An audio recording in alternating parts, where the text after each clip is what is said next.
G'day everyone, and for those who came in late, you're watching a Chronicle Chamber preview of the Mallon Phantom 85th Anniversary Diary. For today's preview, I am joined by Jermaine and Steve. How are you guys? Very well, thank you, Dan. Very excited to see what you got there in your hot little hands.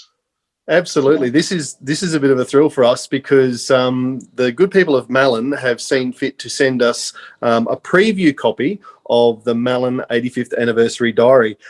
We've seen some of the images appear on Facebook and social media and that sort of thing, but this is actually the full book. It is a plotter's proof, so it's a little bit dusty. But the pages are all inside, and we'll be able to pull it apart a little bit. But this is what the final printed copy is going to look like. So I've had a bit of a chance to have a flick through it. The boys have not seen it at all, and this is their first look, and they'll be asking questions, I guess, and is seeing it with all of the viewers for the first time. So it's very exciting. I forgot the end page. There are some end pages which are basically grey with a skull mark, a good mark there as well. This is the front cover, I guess, or the title page of the limited edition, and you can see here that it's limited to 300 copies, and the limited edition will be hand numbered, and we can see there the plotter's proof details. Of course, they're not going to be in the final piece. I'll take that out because the rest of it is now the trade copy of the diary. I guess I should say, while we're talking about the limited edition, though, there is a special limited edition cover which Jermaine, with his technical wizardry, is going to put that cover up here for us. This is a Cy Barry cover that will be appearing on the trade paperback, the trade version. The limited edition version, which you can see over here, I'm hoping, will be a special silver embossed version. The lines you can see on that cover will be embossed silver, and that image is by Doug Kleiber, which I think a lot of people will be excited about. If you do get the limited edition book, you will still get this Cy Barry image, but you'll get that as a print rather than the cover of the diary. So that's a bit exciting, and now I'll put that to one side. So as a separate print, like something you can frame up on your wall? Yes, absolutely. My understanding is it'll be the same size as the diary, but yeah, absolutely frameable. Awesome. I think this is a 6x8 if I was going to, no, it'd be 8x10 if I was going to guess. So this is as we start to flick through, you can see here it is a diary with the calendar dates. We've got a publisher's note here, and we're already seeing, I guess, some of the variety of artwork that we're going to see. Now, I have gone through with the free bookmarks, which are not part of the diary, I should specify, just to highlight some pages I wanted to show the guys in particular. This is how it starts with the Phantom, the story so far. Which is a short written essay about the Phantom so far. What I really like about this is it's got the very first time we hear the origin story of the Phantom. This is taken from the very first story. This the Sing Brotherhood, thank you. I was thinking Sing, a little mind blank there. And I really like that we've got across in the top in colour a huge variety of covers from across the decades of the Phantom, because this book really does set out to celebrate the 8.5 decades of Phantom and Phantom stories from around the world. For each of the... Could you just go back to that last page and just bring it closer, and I'll just quickly say out so we've got Brazil, Argentina, Spain, Denmark, Norway, Australia, USA, and Sweden. And then Australia again. So yeah, that's a nice little range there. And across the decades as well. The first one from Brazil is 1957 through to 2020. So I really like that. And this is pretty consistent with the way that the whole book unfolds, and we'll point that out. Now, it is a diary. That's sort of the conceit of this book, that it's a diary. And so we'll see as we go through that it does set out, it's got diary images as well. But it also goes through the decades from the 30s through to present. So we've got a short little spiel about the 1930s and images from the 1930s, as well as little bits of information about it. And this is, I guess, where Chronicle Chamber have been really able to contribute for each of the decades as we go through, particular dates of things that happened in the Phantom's world through that decade. Every page basically has those dates on the left-hand side. It's got relevant panels from the comics at that stage as well as the a comic cover from that sort of period as well. Now, obviously, this is a Frew cover from 1949, but the Death to the Skybend is a 1930s story. So we also have dates in the actual thing as well. So in Januaries and that. Yeah, so this is the 1st of January, and this is from 1962, this particular date, but it lands on the 1st of January, which is when that one was particularly. But maybe one thing you might say is that there could have been more of these, but on most weeks we do have. So again, that's the birthday of Eugenie Benny. This is the birthday of Milton Sadala. So we do have those as well. So as you go through, you have the dates specific to the 30s or the 40s, etc., to the left as you see it on the screen. Correct. And then you're having dates specific to the years. I mean, to the actual days of the year. Correct. And the actual thing, that's really nice. Yeah, so it works two ways there. There's so again, Little Toma, 1930s story. There's a bit of a summary of that story. I think we've made mention over here about the first time that the Diana sees the Phantom face, and then we've got the strip in which that happened on the same page. So it's been really those sorts of images have been really carefully chosen. Again, we've got mention of the first time the Phantom used the skull mark as a note for the police, and we've got the image where that happened. Here we've got December 1939 was the first time that a Phantom piece of a Phantom item or a collectible was produced. We've got the image of that over here on the other side. So the publishers have been really thoughtful about the way that they've chosen the images for the appropriate pages. And I think what you see as we flick through that, so now we're into the 1940s, and every time you see one of these splash pages, yes, you've got the spiel about all of the things that went on in the Phantom's world and what happened in the 1940s. But you've also got these splash covers. So in the 1940s, we had the Tom Tyler serial, we had Frew launched, we had the Whitman Publishing book released, a bit of information about Frew, the early years, what was happening in the 1940s. As well as, again, the dates and images from a 1943 story, in this case, Bent Beak Broder. Cool. I really wanted to highlight this page because of all of the tidbits covers. I think a lot of people will enjoy seeing that. Not necessarily everybody has. And that's one of the things I've noticed as I've flicked through this proof copy is how many images I've never seen before that have been gathered in this particular book. Sorry? I've got that little book. You've got, well done. The better little book.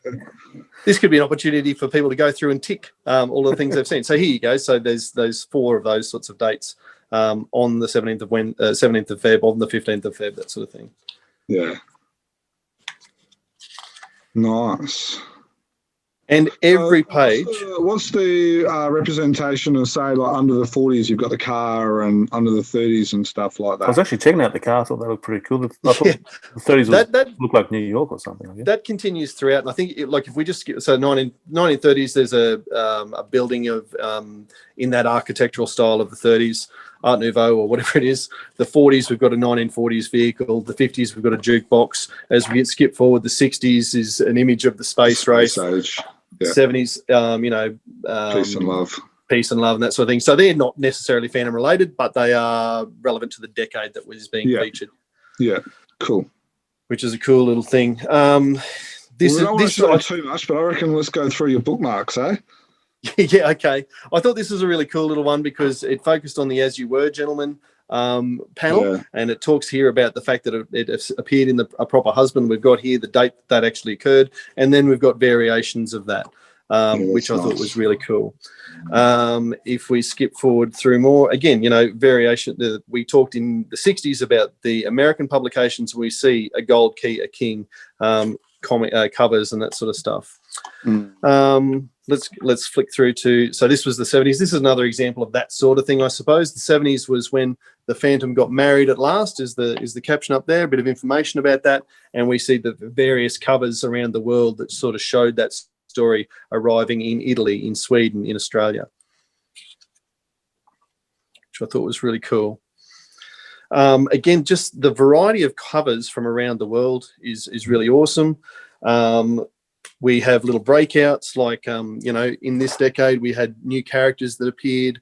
Also, what I liked by the 70s, we're getting images from, so that's Dogai Singh. He appeared for the first time in the 1970s. So we're seeing things that aren't just in the newspaper strip stories. Yeah. We're also seeing things from other creations around the world. And that was something that we did stress as well, is that it had to be an 85 year of all around the world. Yeah. I liked this as a quick aside. This is a Defenders of the Earth image that I haven't seen published widely before. A lot of regular fans or huge fans like yourself, Jermaine, have probably got copies of that, but lots of fans probably haven't even seen it. So flick ahead to this other Bookmarks. I'm going to put it in for. So I liked this one because this is the 90s. Okay, we've got an old school computer here to represent the 90s. The 90s was obviously when Lee Falk died, so we've got an obituary of Lee Falk, but it's also when the movie came out, so we've got stills from the movie. So as you flick through, yes, it's a diary that you could, most people won't, but you could use it as a diary, but it's actually, a decade, almost a year by year, date by date, month by month, unfolding of how the Phantom has grown around the world. The other thing that's good with it is that it's not... A lot of diaries, like they'll have, say, Monday the 20th of January, which means you can only kind of use that diary for once every 7 years or something, where this is actually doesn't seem to have that restriction. Yeah, it does have the dates up here, which are like that.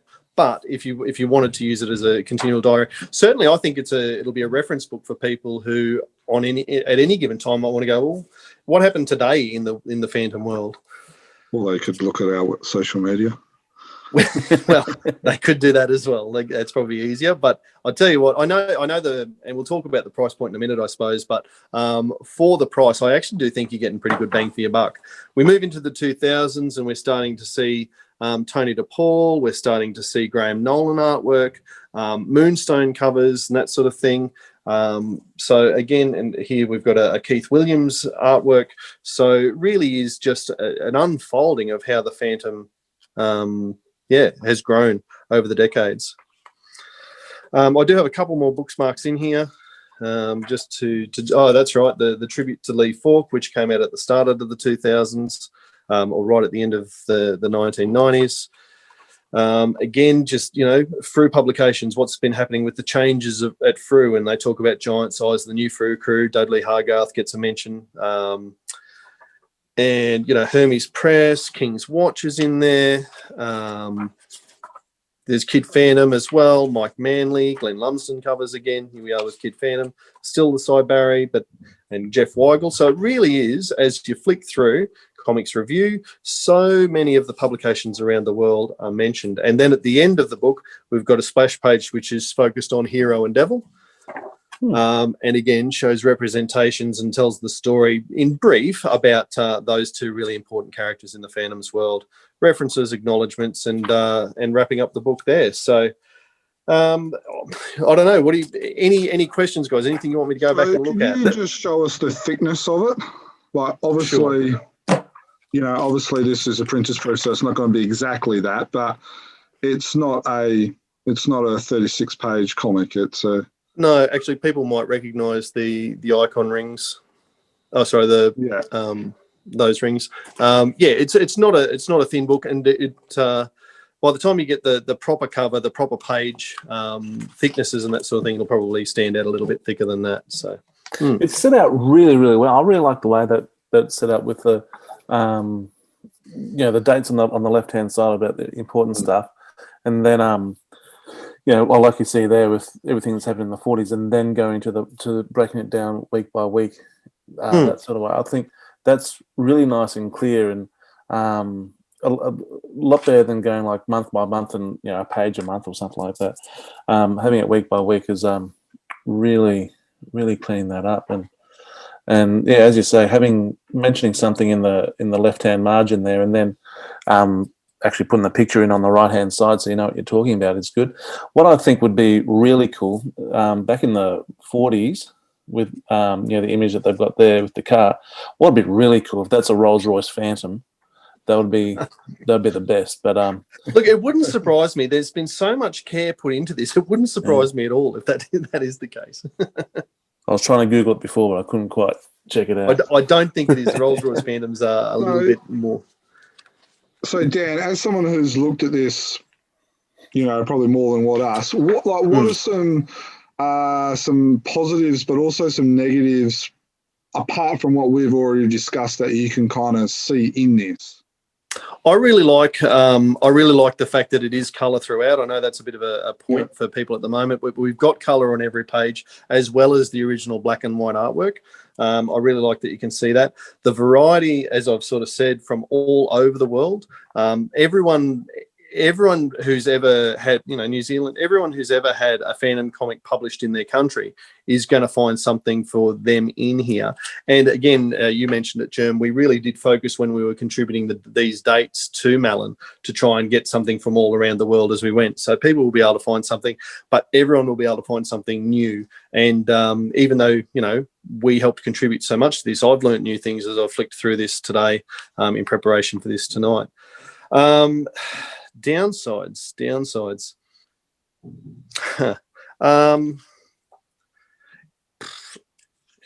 binding looks like an but, issue. Hey? Sorry, that was just a joke. I honestly, and I'm probably biased here, but I can't see too many downsides. The price point is going to worry some people. We're talking about $55 something for the trade version, over the $100 for the limited edition version, which I know people have been balking at, but they've probably been thinking largely about the Mallon diaries that we remember from the 90s and the early 2000s. That's not this. This is almost a reference book. More than it is a diary. It's a reference book wrapped up in a diary. Yeah, and I think it's probably the word the diary in the title might actually confuse some people with the fact is that it's a reference book. What I like about it is that it does cover the whole of the world. Sometimes we can be very insular about the fact that, the Phantom's Australian, US, and maybe, Swedish, and there's no one else really. But the fact that, even obscure countries like, I've seen ones like from Argentina, I've seen ones from, Portugal. There was one just past there, like Fiji. Some of these obscure type of, that one's a Singapore cover. So these are all obscure countries that's Yugoslavia. That country doesn't even exist anymore. So I think that is a real benefit, the fact that it does touch upon every obscure little corner of the world. Yeah, so, I mean, you could flick through this, and we have sort of flicked through this in less than 10 minutes sort of thing, and had a look at a lot of the pictures, and you can absolutely do that. But to actually then go through and read all of this information, like who is, not very many people have heard of this Yugoslavian comic from 1937. There's a bit of information to guide what you're reading there. By the time you go through all of these essays for each decade as well, by the time you read through all of the dates, like there's a lot of reading to do here as well. It's not just looking at pictures you haven't seen before. Cool. So if people are now interested in ordering their book of this, what's the best place for them to go? Apart from our website, of course. From chroniclechamber.com, and if you search for Mallon at our website there, you'll absolutely come up with any articles we've posted about this. It's an email to info@mallon.net.au, and I hope I've got that right. But we'll put the link to that in the notes on this YouTube video. The email address will be appearing on your screen as you're watching this as well. Perfect. And there'll be a lot of links coming to it on through Facebook and that sort of thing over the next little while. I noticed that David Barry has been promoting it, obviously with Cy Barry's work on the front and back, as well as obviously heavily throughout. He's promoted it. A lot of other artists are probably going to start promoting it in the next little while as well. But the email address that's on your screen, send an email to that and just ask. I know it's a little bit old school in terms of the ordering method and that sort of thing, and maybe a few fans in 2021 would expect a little bit more of a, but there might be other ways to order it in the near future as well. It's probably something that we can't talk too much about just yet, but in the next month or so, hopefully there'll be ways that more modern fans might find easier or more acceptable to order as well. But yeah, that email on your screen, that's probably the best way at this stage. Now, Dan, are you just secretly chuffed or really, really happy that the artwork that you had commissioned is getting a lot of legs in a lot of places now?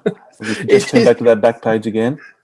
If you want, the story behind this is that when Mallon were talking about commissioning a watercolor from Cy Barry, and just, you know, Cy Barry's not as young as he used to be, and just asking questions about, oh, well, what sort of work is he producing at the moment? I said, oh, I commissioned a piece last year that you might show the sort of quality that the great man is still putting out, and sent this to her and said, oh, look, if you wanted to use that in the book that you could, and now it's ended up here. So no, I am a bit chuffed about that, Steve, to be honest. Yes.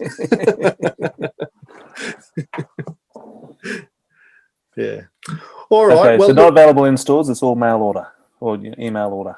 Yeah, look, do not depend on this coming to your newsagent, because there may be some that get out into some bookstores and perhaps some local comic stores. If you get onto your local comic store, they might be able to order it in for you. But the only way to really make sure you're getting a copy of this for yourself is to hit that email address, as I say, hit up Mallon and register your interest. They'll send you an order form, or again, we'll have a link to the order form in the show notes to this, and you could email that directly to them. Yeah, again, what I would say, I guess the negatives, you asked about that before, Germ. The negative is probably the price point, and that's what people are going to argue about. Oh, well, I'm not going to get it because it's too much. But I think once you see what you're actually getting for your dollar, and again, I want to emphasize the care and the consideration that has gone into the placement of every picture, the connection to of the images to the story that's being told, the way that we see the whole chronology of the fandom laid out for us. It really is like a jigsaw puzzle that they've put together, and I think they've done a really good job. Awesome. Well, thank you for showing that to us newbies and all the other fans out there, Dan. So yeah, thank you for that, and thank you, Mallon, for giving us a sneak peek as well. Absolutely. All right. Well, thanks very much, guys, for joining me to go through that, and hope everybody goes out and gets their copy. And when you do, you will know that you are enjoying some happy fandoming. Very much so. Happy fandoming.